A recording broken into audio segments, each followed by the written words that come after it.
Pada video kali ini saya akan menjelaskan transfer energi melalui panas dan kerja atau energy transfer by heat and work. Mari kita bahas tentang energi dan bagaimana energi itu melintasi batas sistem tertutup. Namun sebelum itu, maka kita harus tahu apa itu sistem. Sistem adalah suatu wilayah ruang atau jumlah materi yang kita pilih untuk dipelajari, kita fokuskan. Sebagai contoh, jika kita memiliki refrigeran di dalam ruangan, kita bisa memilih refrigeran saja sebagai sistem atau seluruh ruangan sebagai sistem. Itu tergantung pada apa yang ingin kita definisikan. Untuk mempermudah, kita dapat menggambar batas di sekelilingnya. Segala sesuatu di luar sistem disebut lingkungan. Sekarang kembali ke energi dan bagaimana sih energi melintasi batas sistem tertutup? Ada dua cara utama bagaimana itu bisa terjadi. Yang pertama adalah panas dan yang kedua adalah kerja atau work. Jadi heat dan work. Mari kita bahas panas atau heat terlebih dahulu. Dalam termodinamika, panas adalah energi yang ditransfer antara dua sistem karena perbedaan suhu. Secara sederhana, panas itu berarti transfer. Secara sederhana itu adalah transfer panas. Cara lain untuk memahaminya adalah menyadari bahwa interaksi energi ini hanya jika terjadi ada perbedaan suhu.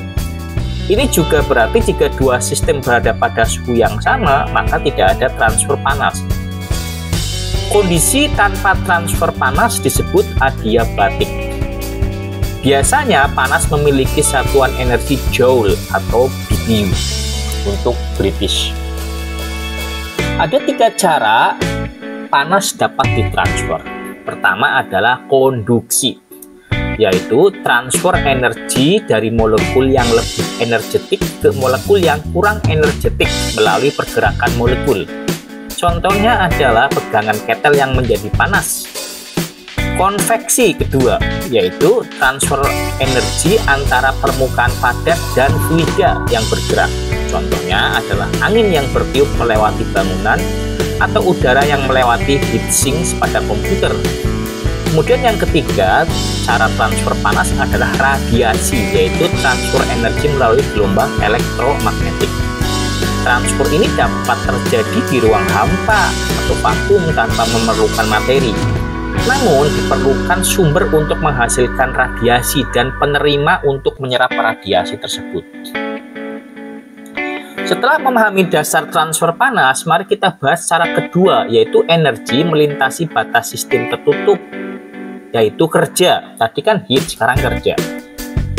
Cara mudah untuk memahaminya adalah jika bukan transfer panas, maka itu adalah transfer kerja. Kerja adalah transfer energi ketika gaya bekerja melalui jarak. Contohnya meliputi kerja mekanik, gaya listrik dari baterai, atau bahan kerja kimia. Satuan untuk kerja sama, yaitu joule. Baik panas maupun kerja adalah besaran yang memiliki arah vektor ya. Secara umum ketika panas ditransfer ke sistem dan kerja dilakukan oleh sistem, nilainya itu positif. Sebaliknya ketika panas ditransfer keluar dari sistem dan kerja dilakukan pada sistem, nilainya negatif. Mari kita lihat beberapa contoh untuk membedakan antara panas dan kerja. Kita memiliki setrika yang dinyalakan di dalam ruangan dan ruangan menjadi hangat.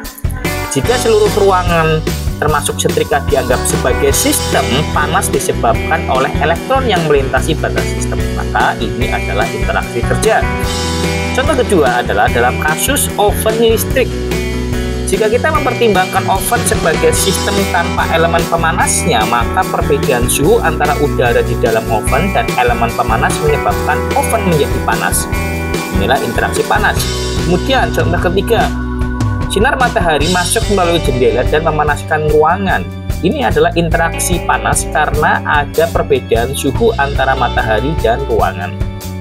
Kemudian yang keempat, dalam ruangan yang terisolasi dengan lilin menyala, ruangan menjadi hangat.